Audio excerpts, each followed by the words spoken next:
Now, brothers and sisters, I'm going to be specific and look at some of the signs of the magician. Okay? And it's very important that you pay attention. It's very important that you spread this knowledge, because in reality, so many of our people, so many from amongst our communities are going to these fraudsters for help, are going to these magicians for help. And they go in there with a problem and they leave with a bigger problem, and that is that they've disbelieved in Allah subhanahu wa ta'ala. Okay? So, the first condition or the first sign of a magician or somebody who's dealing with jinn, and I want you to understand this because it's very, very common.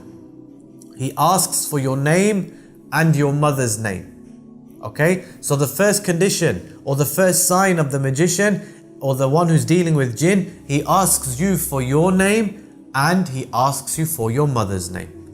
Now look, Abdullah, I need to know your name so that when I'm addressing you, I can say, Ya Abdullah, how are you feeling? How are things? Why do I need to know your mother's name? Why do I need to know your date of birth? Okay? Why do these people need your mother's name? To begin with, why is it your mother's name and why is it not your father's name? As we know in Islam, the lineage, it is preserved through the father. Okay? So, it's Muhammad ibn Abdullah sallallahu alayhi wasallam. It's Umar ibn al-Khattab. It's Abdullah ibn Umar. Abdullah ibn Abbas. Abdullah ibn Masud. Okay? These are companions. And we remember them and we remember their father's name. Okay? So you may be Abdullah ibn Abdurrahman. Abdullah ibn Abdurrahman. Abdullah, the son of Abdurrahman. And your lineage will be preserved through your father, your grandfather, your great-grandfather. And it goes up like this. This is how the lineage is preserved in Al-Islam. When the magician, he takes your mother's name, this is a way of disgracing your lineage, number one. Number two, as we know in Al-Islam, when a child is born out of wedlock, then it does not carry the name of its father. Because Islam does not recognize that child which was born out of wedlock as a legitimate child. Okay? It does not recognize that child as a legitimate child because it was not born in wedlock. It was not, the lady, it was not consummated during wedlock. Okay? So, that child will not take the name of his father. When the magician takes your name, in other words, in essence, he is saying that you were born out of wedlock and your mother is a fornicatress. That your mother fornicated and you were born out of wedlock. Okay? This is a way that the magician, without you knowing it, he's pleasing the shayateen. Without you knowing it, he is cursing your mother. Without you knowing it, he's destroying your lineage. Another reason why the magician takes your mother's name. There may be 50 Abdullahs in, for example, your city. But there will only be one Abdullah who his mother's name is Khadija, who has a date of birth the same as your date of birth. There's only going to be one. Okay? So this is why he takes your name, your mother's name and your date of birth. Another reason, for identification purposes. So when he sends his jinn and he does his magic and he does what he does, he knows who to direct the jinn to, who to send them to. It's like, for example, we have a room and there are 50 people. And if all 50 people have a beard and I'm trying to point out somebody and you say, who is he? And I say, he has a beard. But there's 50 of them with the beard. But then I say, he's wearing this top and he's wearing these jeans and his beard is like this and his skin color is like this, then you will know exactly who I'm talking about. Likewise with the jinn, directing the jinn to the right individual. Directing the jinn to the right individual. And this is why another sign of the magician is before he treats you, he's going to ask either for your date of birth or also for a photograph of you. Okay? So again, so that they can do this magic and for identification purposes. Another reason why they take your mother's name is they do something known as abjad. They use a table known as abjad. Okay? Abjad is a table whereby the magician, he takes your name and he takes your mother's name, and they have this table of abjad. In the table of abjad, every letter in the Arabic language is called the abjad table because it begins with alif, ba, jim and dal. Abjad. It's called the abjad table because of the first four letters that it begins with. The abjad table, it has letters in the Arabic language and it gives them a numerical value. Okay, so they work out the letters in your name and your mother's name and they give all of this a numerical value. What they then do is once they have these numerical values, they use them and they look into the tables in their books of magic, and then they know, using this type of haram knowledge, they know where should I or how should I do magic on this individual. Is he a person who I should hang the ta'weez off a tree? Should I hang the ta'weez off the wing of a bird? Should I burn it? Should I bury it? Should I put it in water? All of these things. So in essence, when you give your name and your mother's name, this person, at the very minimum, he's working with jinn and he wants to identify you. But it's more likely that he is a magician and he is going to work his magic.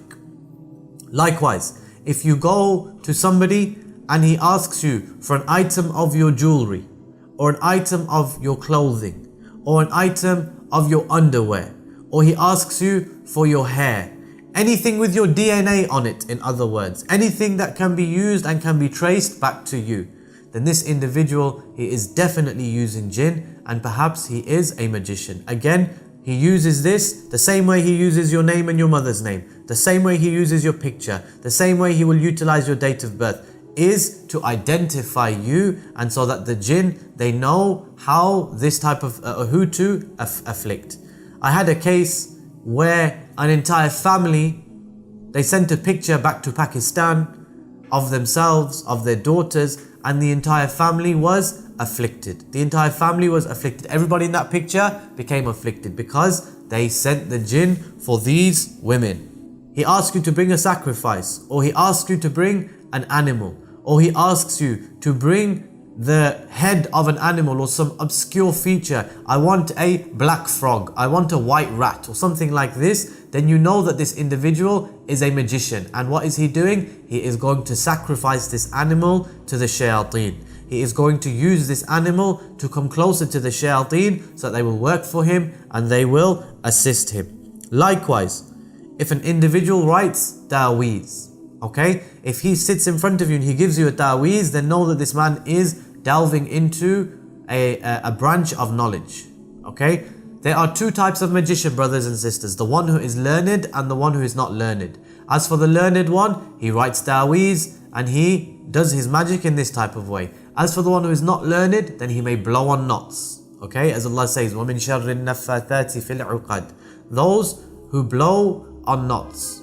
Okay, so he may blow on knots, or he may do the magic over a chicken's leg or a chicken's head, as we have mentioned in previous issues. Likewise, if he gives you a string, as I've just mentioned, and he makes a knot in there and he whispers something over the knot, then know that this person is 100%, he is seeking the assistance of the jinn and he is also a magician. Likewise, if you hear him whispering or murmuring something and you can't make out what it is, stop him and say, listen, either you make it very clear what you're reciting, or I'm going to walk away and I'm going to tell the people that you are practicing a branch of magic. Likewise, if he gives you something to burn and he says, here, burn this and then inhale the smoke. So burn this and inhale the fumes. Don't burn it and don't inhale the fumes, because if you burn it and inhale the fumes, you're going to end up possessed. Okay, so if he gives you something to burn and he says burn this, etc., then know that this individual is a magician. Likewise, if you hear him seeking assistance from anybody other than Allah, Abdul Qadir al-Jilani, Ya Ghawth al-A'zam, oh this one, oh that one, calling upon the Messenger sallallahu alayhi wasallam, calling upon Jibreel, calling upon Israfil, calling upon Israel, all of these, calling upon anyone other than Allah subhanahu wa ta'ala, then know that this person is a person of misguidance and walk away and do not have anything to do with this individual. He may also give you a bead or a different colored stones and say, here, wear this, put this into a ring, carry this with you, carry this around with you, put this in your bag. And he may say that this is going to protect you. Again, this takes the ruling of an amulet, and the Messenger alayhi salam told us that this is shirk. Okay, so know that this individual is upon misguidance. Likewise, he may give you a nail or a series of nails, 3 or 4 nails, and say, put these nails into each of the corners of your house. Hammer one nail into this room, hammer one nail into that corner, that corner, that corner, hammer nails into each of the corners of the house. If he's telling you to do these things, he's working with jinn, and more than likely he is a magician. When you go and visit this individual, when you go and visit him, perhaps he turns the lights off and begins to make weird noises, and then he tells you what is wrong with you. Or you hear something, or you feel something. Again, this individual is at the very least seeking the assistance of the jinn, or he may be a magician. Before he begins his ritual, he begins to burn incense and then start to invoke others besides Allah. Or he says, I have jinn or good jinn working for me. Again, you know this individual is a person of misguidance. Or he might write the Quran in a disjointed manner. So he writes Qul huwallahu ahad, i.e. Surah Ikhlas, but he writes it inside of a box and he breaks up all the different letters. This is disrespecting the Quran, and this is one of the ways that the magicians operate.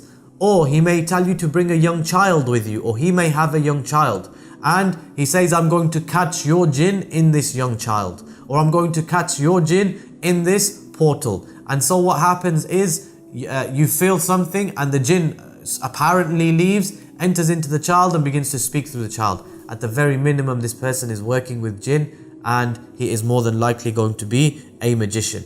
Also, he may draw a line on your clothes or on your arm. So he draws a line on your arm. Then what he does is he recites something, and you're not quite sure what he recites, and he blows on your arm, and then he measures the line, and the line has either increased in size or has decreased in size. Or he may take a piece of string and measure you from head to toe, and then cut the piece of string to your height. So then he begins to recite something, again under his breath, blows on that string. The string increases in size or decreases in size. Likewise, any individual who you go to him and you say, you know, I want to break up a husband and a wife, and he says, yes, I'm more than happy to do this. Or I want to kill a person, or I want to make such and such a person fall in love. If he is willing to help you in this, then this individual is a sahir. Okay? Likewise, he claims to be able to bless women with children. So you go to him and you say, I can't have kids, and he says, I can make you have children, I can make you have kids. And sometimes he may even sleep with the woman, na'udhu billah, and says, if you want to get pregnant, then I will sleep with you, and after that you'll be able to get pregnant. Sleep with me, then sleep with your husband, and you'll become pregnant. And there is a story in the Asian subcontinent of a man who impregnated 300 women in this way. He impregnated 300 people. They came to him believing he was somebody pious, believing somebody he's going to bless them with children. Again, Allah subhanahu wa ta'ala is the one who blesses us with children. Or he is a man who claims to be able to do jinn catching. So he says, come to me and I will catch the jinn which is in you, and I will put it into a glass bottle, or I will put it into a container, or I will catch it and I will destroy it. Anybody who's dealing with anything like this, brothers and sisters, stay away. Look at those three conditions. All ruqya involves you come in, you sit down, we ask you some questions. How are you feeling? How have you been dreaming? Some questions concerning your physical state, and then we just begin with the book of Allah. I don't give you anything. I don't ask any silly questions. I don't tell you to bring anything with you. I don't ask you your name, your date of birth, your mother's name, etc, etc. It is pure clarity, walhamdulillah.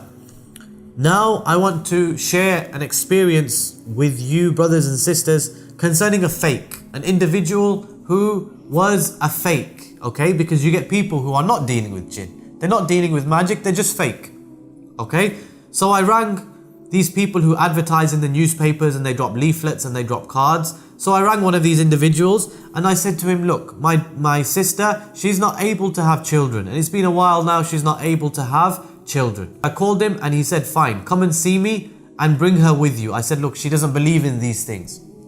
He said, okay, bring a picture of her. So I went onto Google and I printed a picture of a random woman, and I took this picture with me and I made a random name and a random mother's name and a random date of birth. Okay, so I completely fabricated all of these details. So I went to see him and I had a security hidden camera on, so we filmed the whole thing. And I went to see him and went to his house, and this person was a builder by trade, and in the night time he was ripping off people, making money in this way. So he turned the lights off, took the picture, and he started to make some weird noises with his mouth, and then he concluded after a little while, oh, she is bewitched. She has magic done on her, that's why she can't have children. Look, a random woman, a completely fabricated story, fabricated details, doesn't exist. And he turned around and told us that there was magic. And obviously if you want to have a cure, then I will charge you and I will make her have children. Now what about the one who says, but they don't charge? They don't charge any money. These are holy people and they don't charge any money. They do good things, etc. The important thing to note is the agents of shaitan. The agents of shaitan, they don't necessarily want to charge you money. You might go there and you may leave as a disbeliever. You may leave putting your trust in others besides Allah, putting your hope and your reliance in others besides Allah. Those people who are doing the duties of the shayateen, they don't necessarily need your money.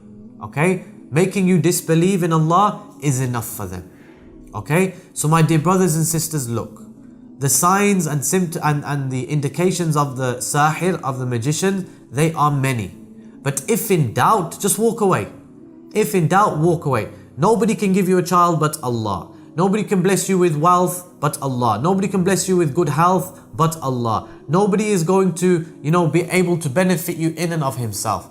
Turn to the book of Allah. Turn to the sunnah of His Messenger sallallahu alayhi wasallam. So look, I ask Allah subhanahu wa ta'ala to protect us from these magicians and to expose them. I ask Allah subhanahu wa ta'ala to give us clear insight and to be able to identify these magicians. I ask Allah subhanahu wa ta'ala that He educates and causes us to be a reason for the education of the masses. And ultimately Allah subhanahu wa ta'ala knows best. Wassalamu alaikum wa rahmatullahi wa barakatuh.